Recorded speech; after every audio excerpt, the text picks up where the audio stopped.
My name is Marcus, and at 32, I thought I had it all figured out. Good career as a software engineer, beautiful home in the suburbs, and 5 years into a marriage I believed was rock solid.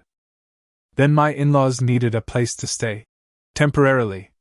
9 months later, I finally asked when they planned to leave. My wife Rebecca looked me dead in the eyes and said, "They stay. If that has a problem, maybe you should be the one to go." Her brother came down the stairs smirking. Finally. Before you continue watching this story unfold, drop a comment letting me know where you're watching from, hit that like button, and subscribe to see more stories about family betrayals and unexpected comebacks. Before the storm hit our marriage, Rebecca and I had what I considered the perfect life. We met in college during our junior year when we were paired for a marketing project. I was studying computer science while she was majoring in graphic design. Our relationship started slowly, casual coffee meetups to discuss our project, then study sessions, and eventually dinner dates. 2 years after graduation, I proposed during a hike to the summit of Mount Rainier. She cried, said yes, and we were married 6 months later in a small ceremony with close friends and family. After 5 years of marriage, we had established a comfortable routine that worked for both of us. We had recently purchased our dream home, a beautiful 4-bedroom colonial in a quiet suburb about 30 minutes from downtown. It had taken us years of saving, budgeting, and some smart investments to afford the down payment, but we finally had a place we could truly call our own. The house had a spacious kitchen that opened to a cozy living room, a home office where I worked remotely 3 days a week, a craft room for Rebecca's design projects, a guest bedroom, and our master suite. The backyard wasn't huge, but it had enough space for a patio where we hosted summer barbecues and a small garden where Rebecca grew herbs and vegetables. Our daily life had a comfortable rhythm. I would wake up at 6, go for a quick run, then shower and make coffee for both of us. Rebecca would join me around 7, and we would have breakfast together before starting our workday. I worked as a senior software engineer for a tech company specializing in healthcare applications. My job paid well and offered excellent benefits, including the flexibility to work remotely part of the week. Rebecca ran her own graphic design business from home, taking on clients ranging from local businesses to occasional projects with larger corporations. Her income fluctuated month to month, but she was building a solid reputation and a growing client base. In the evenings, we would cook dinner together. I was in charge of grilling and main dishes, while Rebecca handled sides and desserts. We had a rule about sharing household chores equally, which prevented the resentment I saw building in many of my friends' marriages. Weekends were for home improvement projects, hiking, or catching up with friends. We had a close circle of friends, mostly couples we'd known since college or had met through work. Rebecca was outgoing, creative, and warm, the perfect balance to my more analytical and sometimes reserved personality. She could light up a room with her laugh and make friends with anyone. If she had any flaw, it was that she sometimes struggled with confrontation and tended to avoid difficult conversations, preferring to keep the peace at any cost. I used to find this endearing, not realizing how this trait would eventually become the crack that broke our foundation. Our future plans were clear and mutual. We were planning to start a family within the next year. We had already converted one of the bedrooms into a potential nursery, leaving it neutral until we knew more. I was also considering starting my own software consulting business, and Rebecca was excited about the possibility of us both being entrepreneurs. My relationship with Rebecca's family had always been cordial but not particularly close.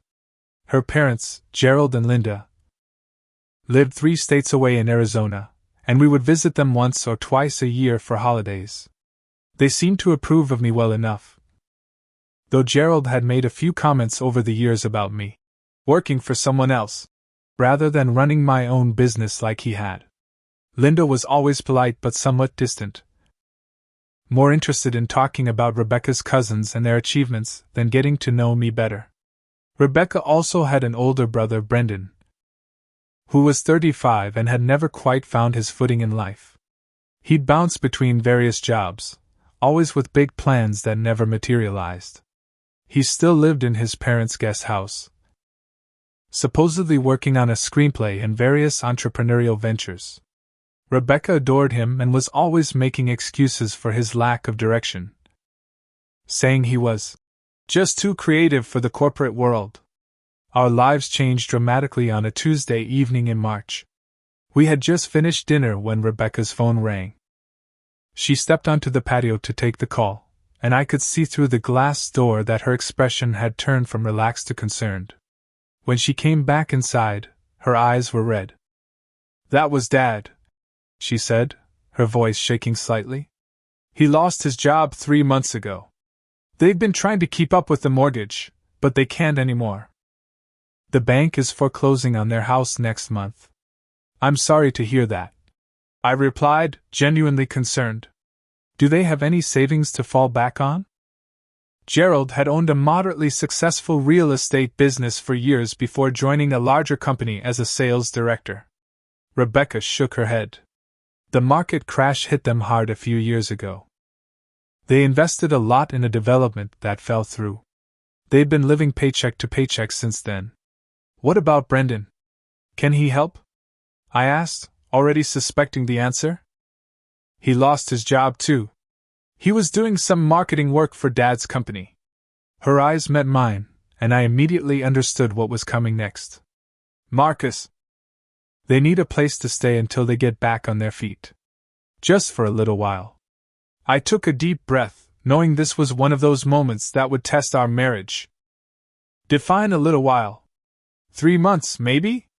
Just until Dad finds a new job and they can afford to rent a place," Rebecca pleaded. "Their family. We can't let them be homeless." Looking at my wife's tearful face, I couldn't say no. That moment of compassion would end up costing me more than I could have ever imagined. "Okay," I said, squeezing her hand. 3 months. We'll help them get back on their feet." Rebecca threw her arms around me. "Thank you. You're the best husband ever. I promise there won't be any trouble." As she called her parents back with the news, I rearranged our home office to make space for a temporary guest.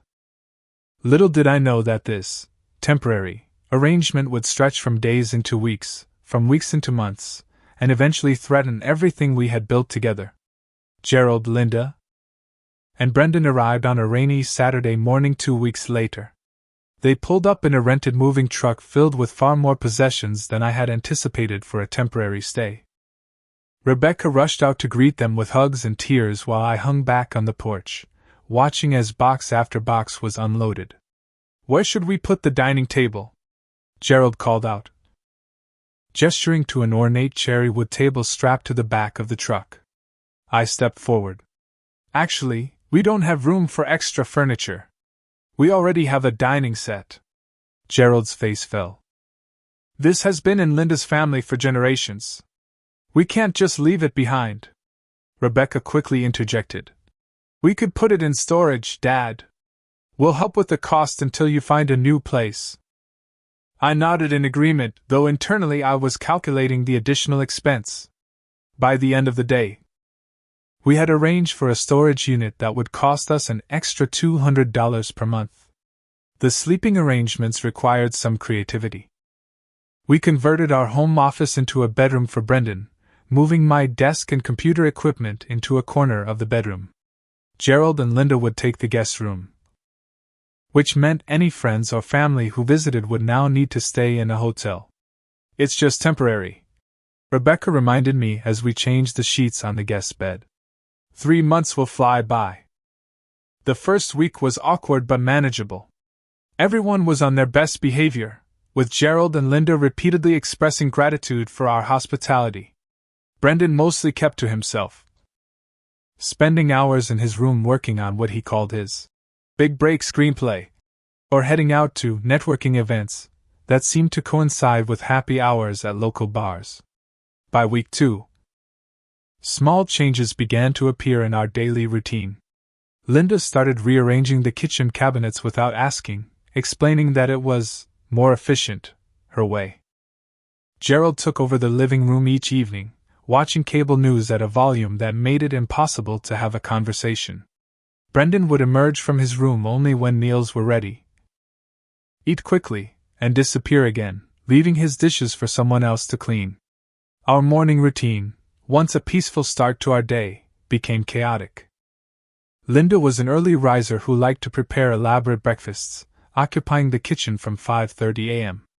Gerald would join her around 6, brewing coffee strong enough to strip paint and talking loudly about the day's headlines. By the time Rebecca and I came downstairs, the kitchen looked like a tornado had hit it, and we would find ourselves cleaning up before we could even make our own breakfast. The evenings were no better. Rebecca and I had always enjoyed cooking together, but now Linda insisted on preparing dinner for everyone. "It's the least I can do," she would say, though her meals always seemed to feature the most expensive ingredients in our pantry. Gerald would critique the wines I selected, suggesting bottles that cost 3 times as much. "You work hard, you should enjoy the finer things," he would say while pouring himself a generous glass. Our once peaceful home became increasingly crowded and noisy. Private conversations between Rebecca and me were almost impossible. We found ourselves whispering in our bedroom at night, the only space that remained truly ours, though even that sanctuary was occasionally violated when Linda would knock on our door early in the morning to ask about the laundry schedule, or Gerald would call up the stairs to ask where we kept spare batteries. 1 month into their stay, I noticed our utility bills had nearly doubled. The water bill was particularly shocking apparently. Brendan enjoyed 30-minute showers twice a day. The grocery bill had skyrocketed as well, with Gerald insisting on premium cuts of meat and Linda filling our pantry with specialty items none of us had ever eaten before. When I brought these concerns to Rebecca, she became defensive. "They're going through a difficult time, Marcus. We can't nickel and dime them over a few extra dollars in utilities." "It's not just a few dollars," I tried to explain, showing her the bills. "And what about the job search? Has your dad mentioned any interviews?" Rebecca's expression hardened.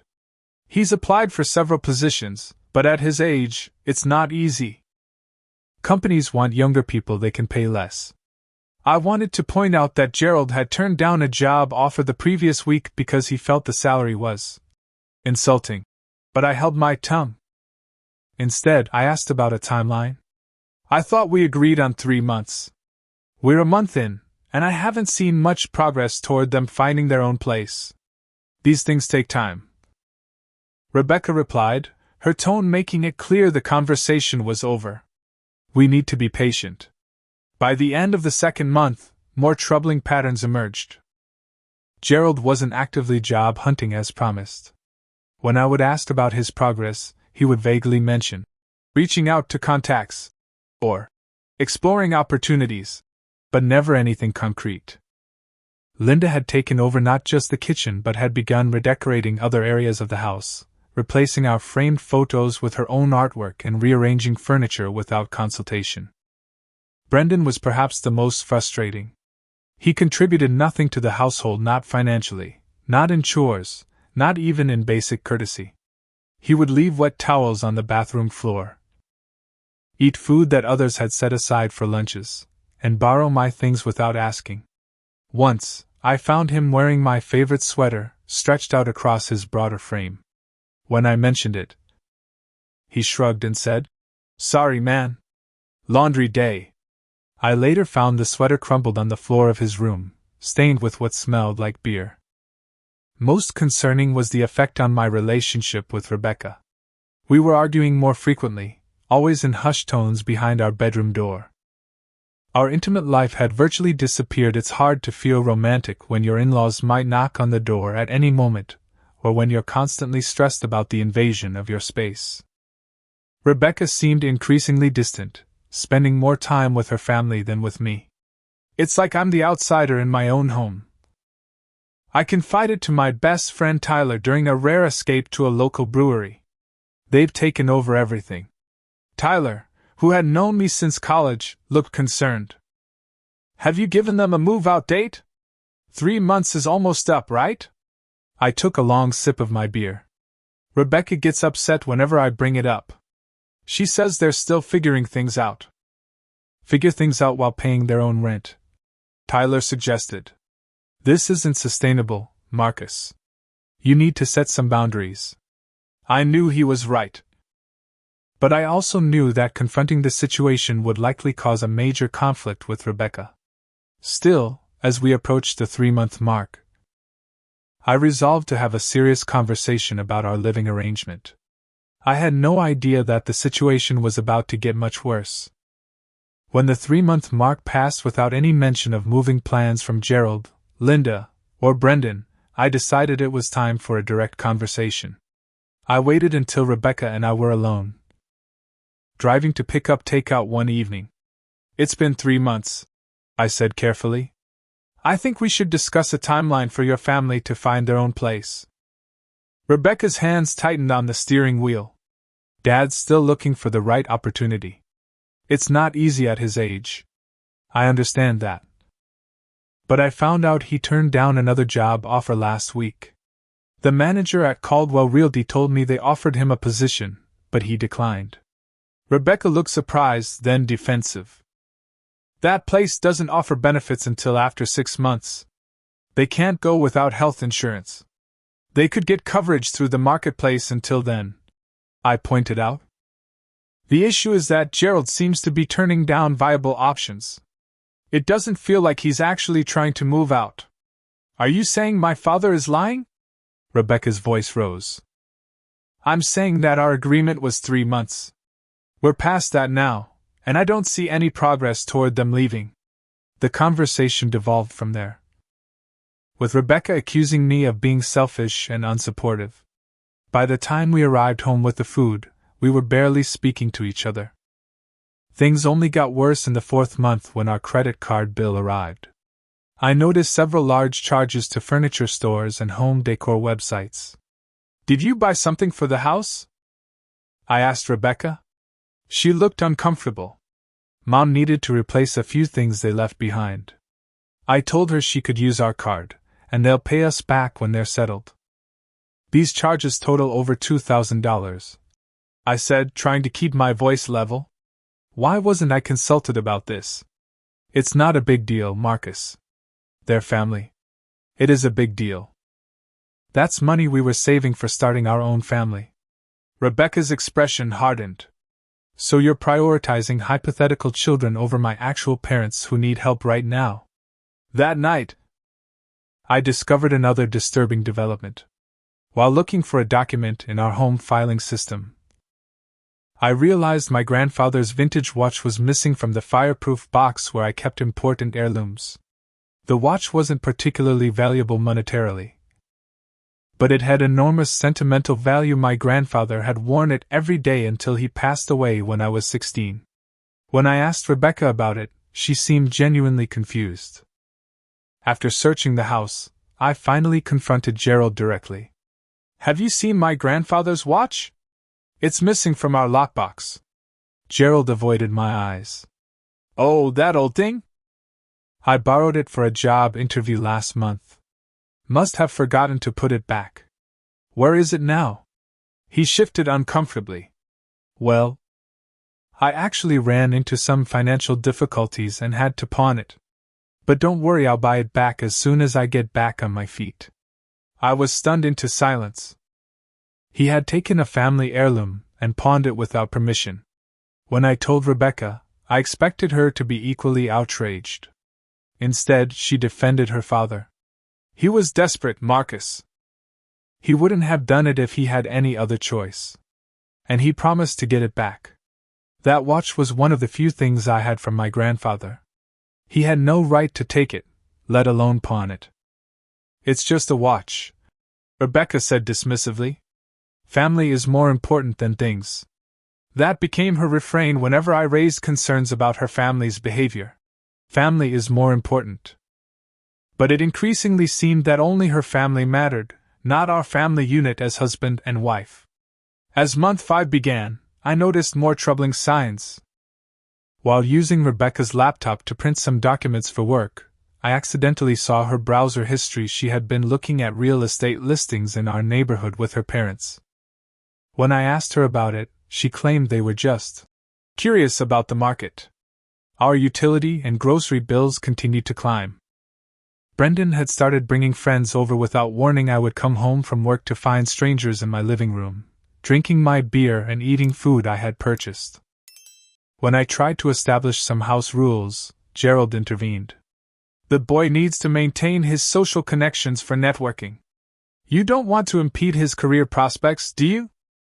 Brendan's career prospects seemed limited to playing video games and occasionally working on his screenplay, which no one had ever seen. He frequently asked to borrow $20 or $50, which he never repaid. When I mentioned this to Rebecca, she accused me of keeping score. We have more than they do right now. We should be generous. The strain on our marriage intensified. We rarely spent time alone together anymore. Rebecca was constantly engaged with her family's needs and dramas, while I increasingly stayed late at work or met up with Tyler just to escape the tension at home. Our conversations, once flowing and intimate, became perfunctory exchanges about household logistics. The emotional and physical intimacy that had characterized our relationship was all but gone.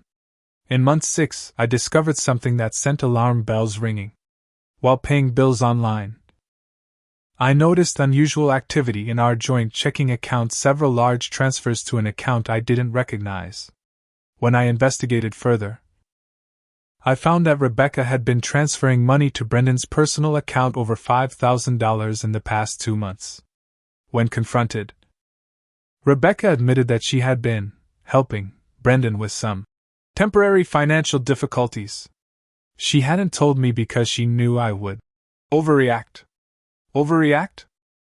You've been secretly giving your unemployed brother thousands of dollars from our joint account without discussing it with me. That's not overreacting, that's a reasonable concern about our financial partnership. He's family, Marcus. He needed help. We're family too, Rebecca. Your primary loyalty should be to our marriage. Her response chilled me. Blood is thicker than water. They've been there for me my whole life. The implication was clear: in a choice between me and her family of origin, I would lose. Around the same time, I began to notice Gerald and Linda having hushed conversations that would stop abruptly when I entered the room. They seemed to be planning something, and my suspicions grew when I overheard Gerald on the phone discussing property values in our neighborhood. My breaking point came when I returned home early from work one day and overheard a conversation between Gerald, Linda, and Brendan in the kitchen. They clearly didn't realize I was home. We just need to be patient, Gerald was saying. Another few months at most. I don't know how much longer I can stand living under his roof, Brendan complained. He watches me like a hawk. It'll be worth it in the end, Linda assured him. Once Rebecca agrees to sell this place, we can all move somewhere bigger. A place with a pool, maybe. She'll come around, Gerald said confidently. She always does. Family first, that's how we raised her. I stood frozen in the hallway, unable to believe what I was hearing. They were planning to convince Rebecca to sell our home, the home we had saved for years to buy, the home where we planned to raise our children. And based on their conversation, they had no intention of moving out anytime soon. That night I couldn't sleep. While Rebecca slept peacefully beside me, I stared at the ceiling, replaying the conversation in my mind. It was clear now that Gerald and Linda had no intention of finding their own place. They wanted our place. And Brendan was in on it too. The next day, I took the first step to protect myself. I installed a new fireproof safe in our bedroom closet, hidden behind some rarely used luggage. In it, I placed our house deed, my personal identification documents, financial records, and the few valuables I had left that Gerald hadn't borrowed. I didn't tell Rebecca about the safe at this point. I wasn't sure I could trust her not to tell her family. I also made an appointment with a lawyer to understand my rights and options should the situation continue to deteriorate. The lawyer confirmed my fears. If Rebecca and I separated while her family was living in our home, it could complicate any division of assets, especially the house. Document everything, the lawyer advised. Keep records of all financial transactions, take photos of the current state of your home, and save any communication that shows the temporary nature of their stay. I followed his advice, creating a detailed record of everything that had happened since Gerald, Linda, and Brendan had moved in. I also began to prepare financially for the worst-case scenario, opening a separate bank account and redirecting a portion of my paycheck there. I hated the secrecy, but I felt I had no choice. My in-laws were playing a long game, and I needed to protect myself. As we approached the 9-month mark of this temporary arrangement, I was living like a stranger in my own home. Rebecca and I were barely communicating. Her family had taken over every aspect of our lives, from the food we ate to the shows we watched to the friends who could visit. Our once peaceful home had become a battleground where I was clearly outnumbered. It was time to force the issue, even if it meant risking my marriage. I couldn't continue living this way. With my suspicions at an all-time high, I decided to dig deeper into my in-laws' financial situation. I contacted Daniel Morgan, a private investigator recommended by my lawyer, and asked him to look into Gerald and Linda's background, particularly regarding their supposed foreclosure. I need to know if they're being honest about their financial circumstances, I explained. Something doesn't add up. 2 weeks later, Daniel called with his findings. You might want to sit down for this, he warned. What he told me was shocking. Gerald and Linda had indeed sold their house, but not because of foreclosure. They had sold it at a substantial profit in a seller's market, walking away with nearly $400,000. The money had been deposited into an account under Linda's maiden name, presumably to keep it hidden. Furthermore, Gerald hadn't been fired from his job as Rebecca had been told. He had taken early retirement with a decent pension package. They were far from destitute. They had deliberately misrepresented their situation to Rebecca. As for Brendan, his story was equally troubling. He had a history of small-time financial fraud, including a conviction for check-kiting 3 years earlier. He was currently on probation for credit card fraud involving an elderly neighbor. This explained why he was living with his parents. No landlord would rent to someone with his record. They'd been playing your wife, Mr. Harmon, Daniel concluded. And by extension, they've been playing you. I thanked him for his thoroughness and sat in my car for a long time, processing this information.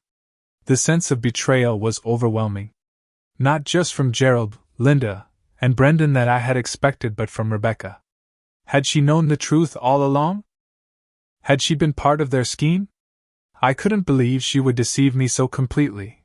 But then again, I never thought she would allow her family to take advantage of us like this either. That evening I came home early from work, hoping to catch Rebecca alone before her family returned from their various activities. Gerald and Linda usually spent Wednesday afternoons at a local shopping center, and Brendan was rarely home before dinner. I found Rebecca in our bedroom, folding laundry. She seemed surprised to see me. You're home early. We need to talk, I said, closing the door behind me. I've learned some disturbing information about your family's situation. Rebecca's expression shifted from surprise to wariness. What are you talking about? I showed her the report Daniel had prepared, including documentation of the house sale and Gerald's retirement package. They lied about losing their house, Rebecca. They sold it for a profit. They lied about your dad losing his job. He retired voluntarily. Rebecca's face paled as she scanned the documents. This must be a mistake. Dad wouldn't lie to me about something like this. The evidence is right there. Bank statements, property records, retirement documents. They've been manipulating us for months. Rebecca's shock quickly transformed into anger, not at her family, but at me. You hired a private investigator to spy on my parents? How could you do that? What kind of person does that? The kind who's watched his home and marriage being systematically dismantled for 9 months. I replied, trying to keep my voice calm. Rebecca, they're not destitute. They have money. They could have found their own place months ago. So what if they sold the house instead of losing it to foreclosure? Maybe they were embarrassed. Maybe they didn't want to worry me with the details. This goes beyond embarrassment. They've been living off us while sitting on hundreds of thousands of dollars. And have you forgotten about Brendan's criminal record? Did you know about that? Rebecca's defensive posture told me she did. It was just a misunderstanding. He wrote a check without realizing he didn't have enough in his account. He committed fraud, Rebecca. He's on probation right now. Your brother is a convicted criminal who's been living in our house, around our things, for 9 months. Stop it! Rebecca shouted. Just stop. You've always had a problem with my family. You've never accepted them the way I've accepted yours. My family doesn't live with us rent-free while lying about their circumstances. I pointed out.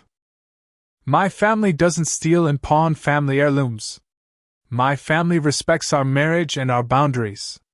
The argument escalated, with Rebecca defending her family at every turn. No matter what evidence I presented, she found a way to rationalize or dismiss it. It became increasingly clear that she was either in denial or complicit in their deception. Finally, I asked the question that had been haunting me. Did you know? About the house sale, about your dad's retirement, about Brendan's criminal record. Have you been lying to me too? Rebecca's eyes filled with tears. I knew some of it. Not everything. Dad said they needed a fresh start, somewhere closer to me. He said they wanted to invest the money from the house sale rather than waste it on rent. It made sense at the time. And you didn't think to discuss this with me before inviting them to live with us indefinitely? I knew you wouldn't understand.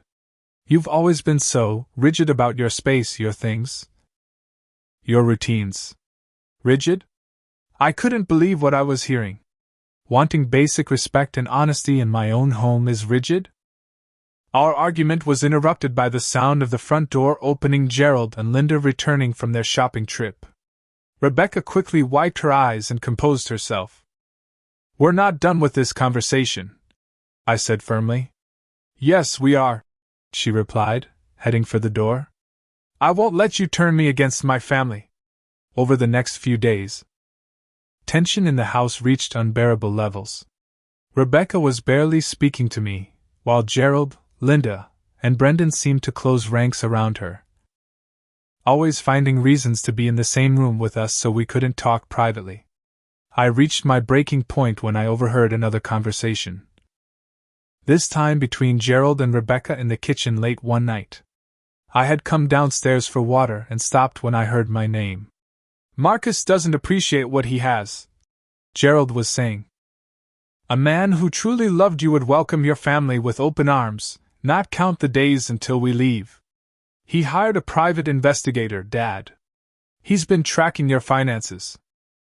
Gerald sounded unsurprised. That's concerning behavior, sweetheart. Very controlling. Your mother and I have been worried about these tendencies of his.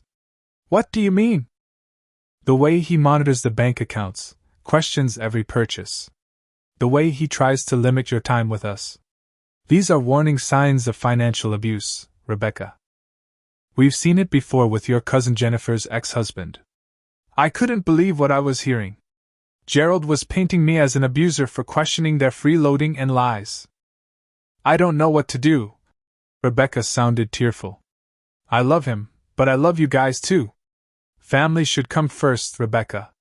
Always. If Marcus can't accept that, maybe you need to reconsider whether this marriage is right for you. I backed away silently, my mind racing. They were turning Rebecca against me, convincing her that my completely reasonable concerns were signs of abuse. This wasn't just about living rent-free anymore, they were actively trying to break up our marriage. That night, I made my decision. I would confront them all directly, lay out everything I knew, and demand they leave. If Rebecca chose them over me, so be it. I couldn't continue living in this toxic environment. The stage was set for the confrontation that would change everything. 9 months to the day after Gerald, Linda, and Brendan had moved into our home, I decided enough was enough. I had spent the morning meeting with my lawyer, updating him on the situation and discussing potential outcomes. He had advised caution but agreed that the current situation was untenable. Document everything, he reminded me, and tried to keep your cool during any confrontation. If things escalate, it's better to walk away than say or do something you might regret later. I returned home that evening with a clear plan. Rebecca was in the kitchen preparing dinner with Linda, while Gerald and Brendan watched a basketball game in the living room. It was a typical evening scene in what had become our abnormal life. Can we talk? I asked Rebecca. All of us, as a family. Rebecca looked wary but nodded. After dinner? Now, please. It's important. Gerald muted the TV, looking annoyed at the interruption. What's this about, Marcus? It's about our living situation, I said, keeping my voice steady. Today marks 9 months since you moved in with us. The original agreement was for 3 months. Linda immediately adopted a hurt expression. Are you saying we're not welcome here?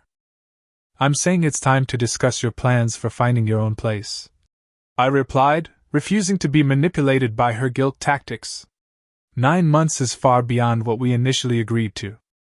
The job market is tough at my age, Gerald protested. You young people don't understand how age discrimination works. I understand perfectly well, I countered. I also understand that you didn't lose your job, Gerald.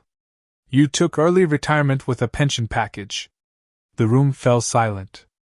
Gerald's face reddened, while Linda suddenly became very interested in her fingernails. Brendan looked between his parents, clearly waiting for them to respond first. You've been checking up on me? Gerald finally sputtered.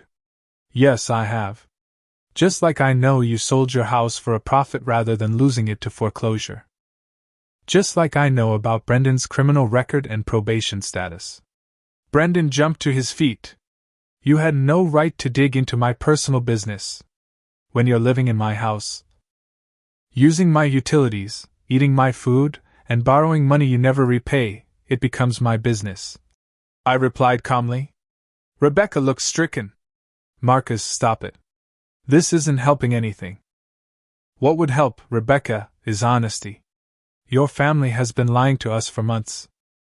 They have the financial means to get their own place but have chosen to take advantage of our hospitality instead.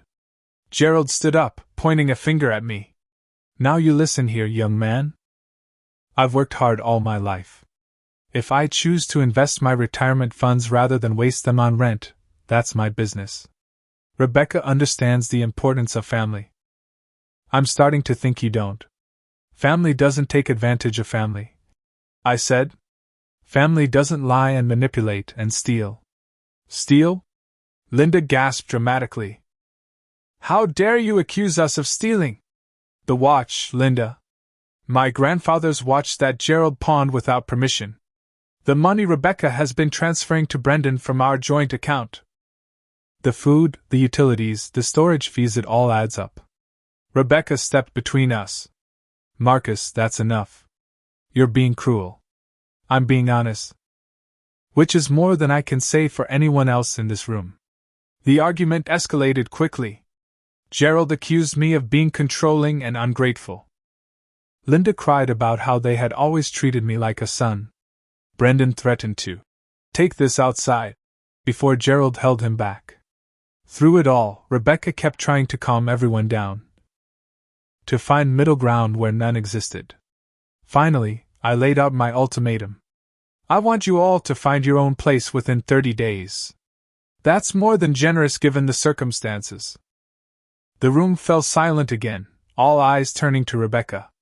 This was the moment of truth. Would she stand with her husband or her family of origin? Rebecca looked at me, tears in her eyes.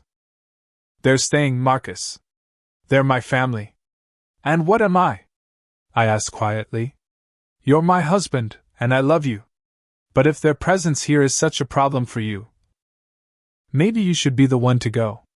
The words hit me like a physical blow. After everything, the lies, the manipulation, the financial drain, the destruction of our privacy and peace. She was choosing them over me. Over us. Brendan chose that moment to come down the stairs, a smirk playing at his lips. Finally, he said, not even trying to hide his satisfaction.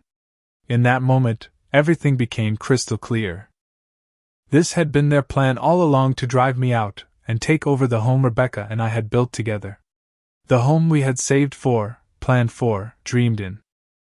They had systematically undermined our marriage and poisoned Rebecca against me, and they had succeeded. I looked at Rebecca one last time, searching for any sign of the woman I had married.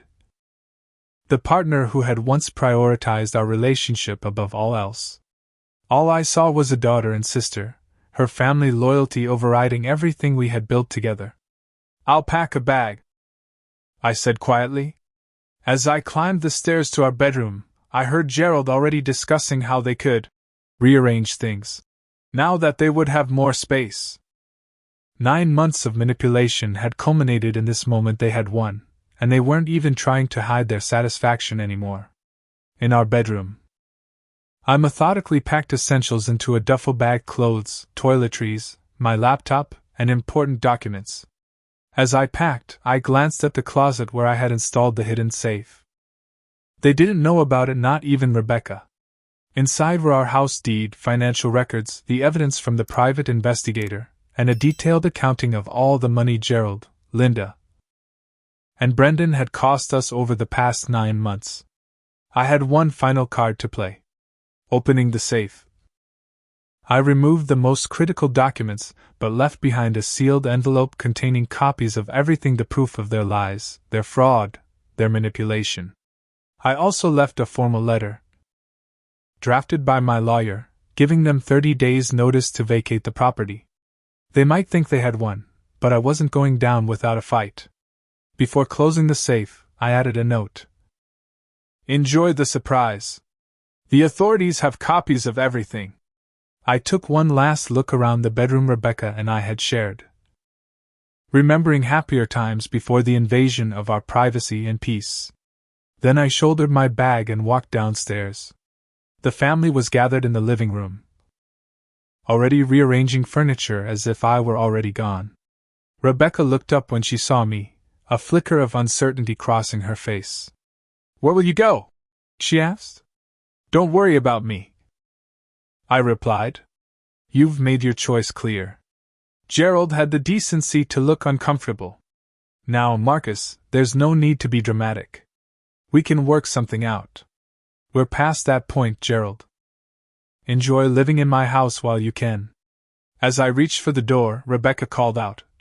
What does that mean? I turned back one final time. It means actions have consequences. All of you will learn that soon enough. With that, I walked out, closing the door firmly behind me.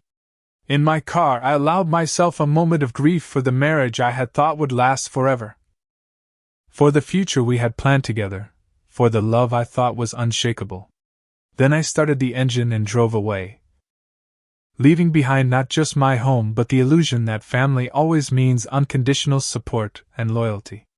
Sometimes family is where the greatest betrayal begins. The first night after leaving my home, I checked into a hotel downtown. Sitting on the edge of the bed, staring at the generic hotel artwork, the reality of my situation hit me like a physical blow. 5 years of marriage ended in a single evening. Our home, the home we had saved for years to buy, now occupied by people who had systematically undermined our relationship. I barely slept that night, my mind racing with questions, regrets, and plans. By morning, I had made several decisions. First, I called Tyler, my oldest friend. Can I crash at your place for a few days? I asked after explaining the situation. You can stay as long as you need, Tyler replied without hesitation. I've got a spare room that's yours.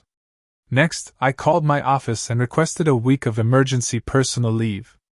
My boss, Richard, had met Rebecca and her family at our last company picnic and had witnessed Gerald cornering several of my colleagues to pitch some dubious investment opportunity. Take whatever time you need, Richard said sympathetically. And Marcus? For what it's worth, I think you're doing the right thing. Those people were using you. My third call was to Lawrence Bennett, my lawyer. We arranged to meet that afternoon to discuss next steps. Bring all documentation you have, Lawrence advised. Bank statements, property records, everything. We need to build a clear picture of what's happened over the past 9 months. At Tyler's apartment that evening, I went through my files, organizing everything chronologically. The financial drain was even worse than I had realized over the 9 months. Gerald, Linda, and Brendan had cost us nearly $30,000 in additional expenses, borrowed money, and unauthorized transfers. This is insane, Tyler said, looking over my shoulder at the spreadsheet. How did it get this far? Slowly, I replied. They were smart. They didn't take too much at once. They normalized each boundary violation before moving on to the next. And they worked on Rebecca the whole time, reinforcing her family loyalty, making her see me as the problem. Have you heard from her? I checked my phone. 3 missed calls and a few texts asking where I am. Nothing acknowledging what happened or her role in it. Are you going to respond? I considered the question. Not yet. I need some distance to think clearly. Over the next few days, Rebecca's messages became increasingly frantic, alternating between anger. How could you just walk out like that? Guilt-tripping. My parents are so hurt by your accusations. And please come home so we can talk about this. Not once did she acknowledge the facts I had presented or her family's role in our current situation. Meanwhile, I was building a case with Lawrence. We filed paperwork to protect my interest in the house. Rebecca couldn't sell it without my signature, but I wanted additional legal safeguards in place. We also froze our joint accounts to prevent any more unauthorized transfers and filed a police report about the stolen watch, specifically naming Gerald as the culprit. What's your endgame here? Lawrence asked during one of our meetings. Divorce? Reconciliation? I don't know yet, I admitted. I still love Rebecca, but I don't recognize the person she's become around her family. I need to protect myself first, then see if there's anything left to salvage. A week after walking out, I received an unexpected call from our neighbor, Mrs. Collins, an elderly widow who had lived next door since before we bought the house. Marcus, dear, I hope I'm not overstepping, but there's something strange happening at your house. There's a real estate agent there, putting up a sign. My blood ran cold. A for sale sign? Yes, dear. I thought you should know. Rebecca told me last week that you were moving to Arizona for her father's health. Is that not the case? No, Mrs. Collins, that's not the case at all. Thank you for letting me know. I immediately called Lawrence, who sprang into action. By the end of the day, we had filed an emergency injunction preventing the sale of the house without court approval. The real estate listing was taken down within hours. That evening, Rebecca finally sent a message that acknowledged reality. You froze the accounts and blocked the house sale? How could you do this to me? To my family? I responded simply. The house isn't yours to sell without my consent. We need to talk in person. Meet me at Riverside Coffee tomorrow at 2 p.m. Come alone. To my surprise, she agreed. The coffee shop was neutral territory, public enough to prevent a scene but quiet enough for a private conversation. I arrived early, securing a table in the back corner. Rebecca arrived precisely at 2, looking exhausted and defensive. You look terrible, were her first words as she sat down. So do you, I replied, pushing a coffee toward her oat milk latte with an extra shot, her usual order. She took the cup but didn't drink. Why are you doing this, Marcus? Blocking the accounts? Filing reports against my father, stopping the house sale? Why are you trying to sell our house without telling me? I countered. Rebecca had the grace to look embarrassed. We need the money. Dad found a great property in Phoenix that would be perfect for all of us, but we need to act quickly. All of us? Including me? Or was I not part of this plan? She looked away. I thought. After you left, that you didn't want to be part of the family anymore. I left because you told me to go. Because you chose your family over our marriage. Because they'd been manipulating us for 9 months. I slid a folder across the table. These are copies of everything I left in the safe. Bank records showing your parents sold their house for a profit. Proof your father took early retirement rather than being fired. Documentation of Brendan's criminal record. And a detailed accounting of every dollar your family has cost us over the past 9 months. Rebecca flipped through the documents, her expression shifting from defiance to confusion to shock. This can't be right.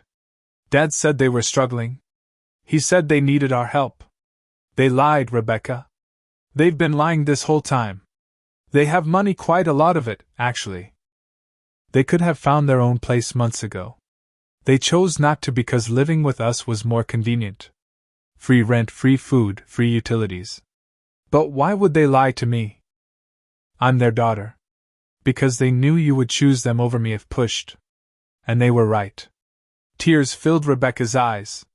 I didn't want to choose. I just wanted everyone to get along. That was never going to happen as long as they were taking advantage of us. Deep down, you must have known something wasn't right. The way they moved in with no exit plan. The way they took over our space. The way they constantly undermined me. Rebecca wiped her eyes. I knew things weren't perfect, but I thought you were overreacting.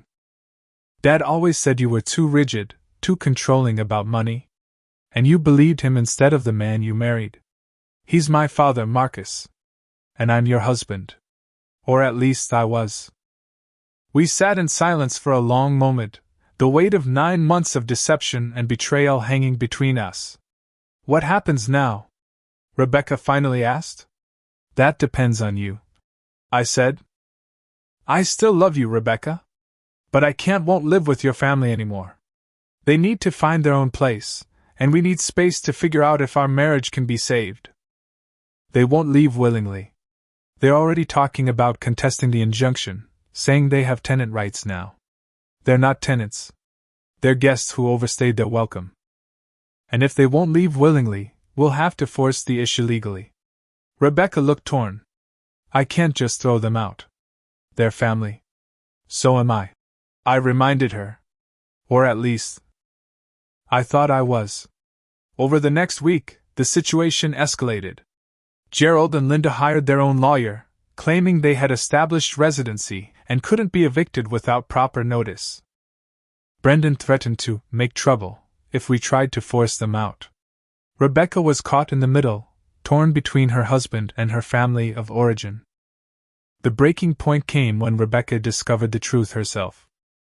She had gone looking for some old family photos in her parents' room and found documents. They had hidden bank statements showing their substantial savings. Correspondence about Gerald's retirement package, and most damning of all, a series of text messages between Gerald and Linda discussing their plan to settle in permanently at our house.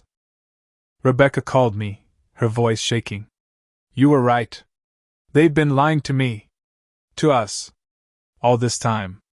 I know, I said simply. I found more, Marcus. They were planning to convince me to divorce you and sell the house. Dad had researched divorce attorneys in the area. He even had notes about how assets would be divided. The confirmation of my worst suspicions should have brought satisfaction, but all I felt was sadness for Rebecca. I'm sorry. I know how much they mean to you. I don't even know who they are anymore. She whispered. The parents I thought I had would never do this. That evening, Rebecca confronted her family with the evidence she had found. According to her later account, Gerald and Linda had initially tried to deny everything, then attempted to justify their actions as looking out for her best interests. When that failed, they resorted to emotional manipulation, with Linda crying about being thrown out by my own daughter, and Gerald accusing Rebecca of turning against her own blood. Brendan had been the most honest, shrugging and saying, it was a good setup while it lasted. Rebecca had done what I never expected. She gave them 24 hours to pack their things and leave. When they protested, she threatened to call the police and report Brendan's probation violations. They were gone the next day, leaving behind damaged relationships, a messy house, and a marriage hanging by a thread. 3 months after Gerald, Linda, and Brendan left our home, I was sitting in my office at work when my phone buzzed with a text from Rebecca. "Can we meet? There's something I need to give you." We had been communicating sporadically since her family's departure, mostly about practical matters related to the house and our finances.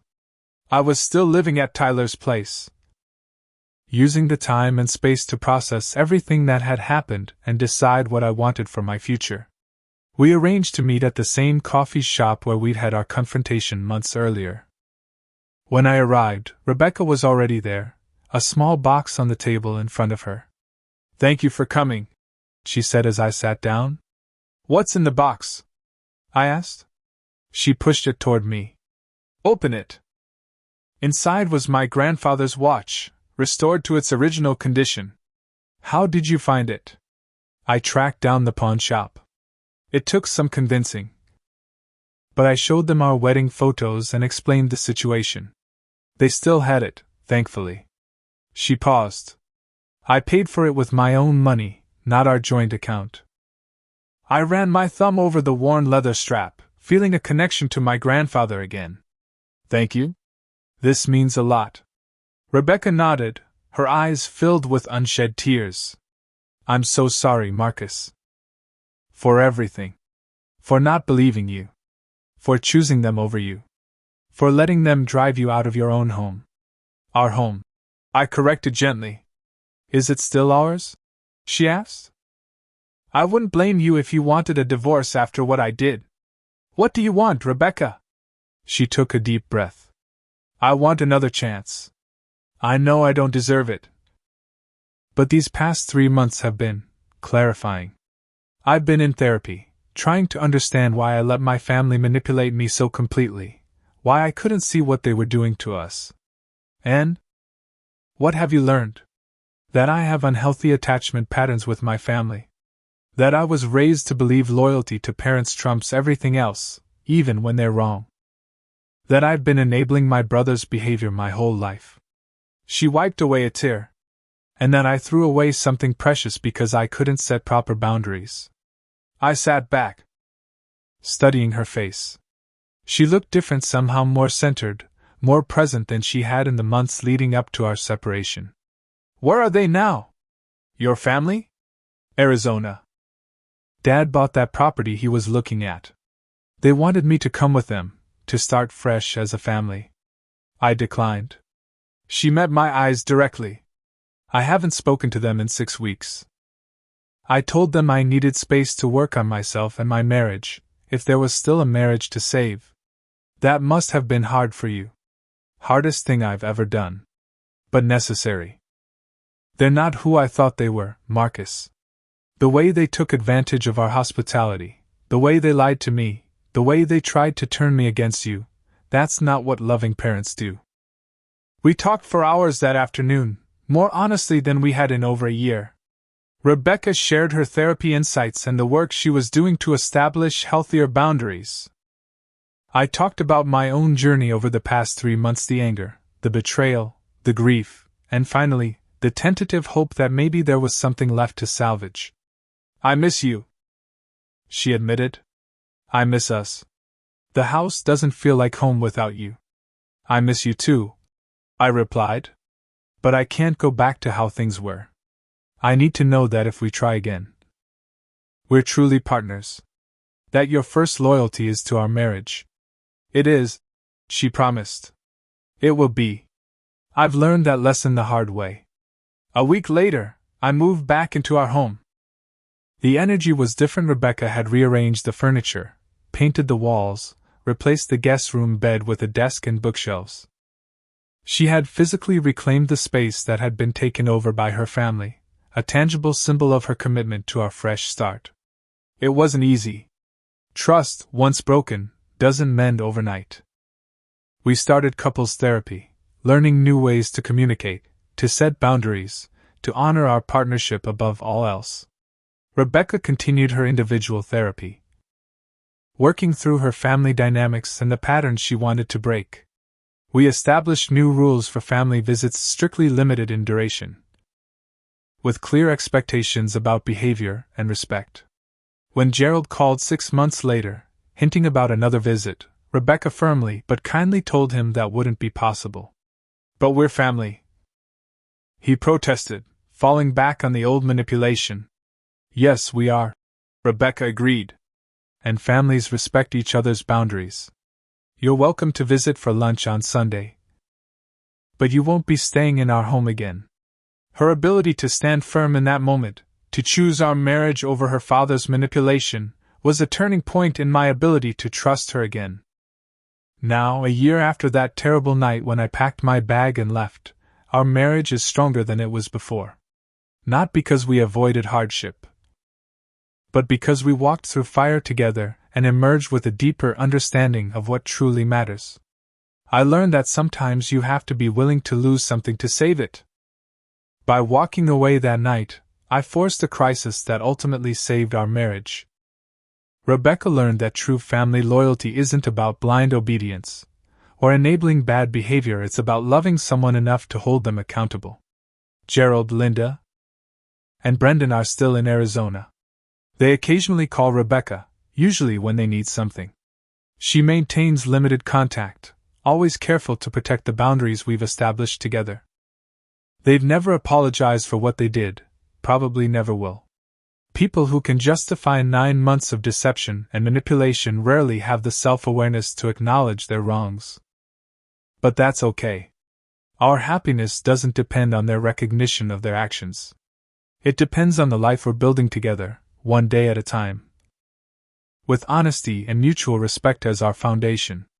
Sometimes the deepest betrayals come from those who are supposed to love us most. But from those betrayals can come the most profound growth. If we're brave enough to face the truth and strong enough to forge a new path forward. If you're facing a similar situation, family members who overstay their welcome, partners who can't set boundaries, relationships built on manipulation rather than respect, remember that you deserve better. Sometimes walking away is the bravest thing you can do. Sometimes it's the only way to find your way back to what matters most. Have you ever had to set difficult boundaries with family members? How did you handle it? Share your experiences in the comments below. If this story resonated with you, please give it a like and subscribe to hear more real-life stories about navigating complicated family dynamics. And if you know someone who might benefit from hearing this story, share it with them. Sometimes knowing we're not alone in our struggles makes all the difference. Thank you for listening. And remember, true family is built on respect, not obligation.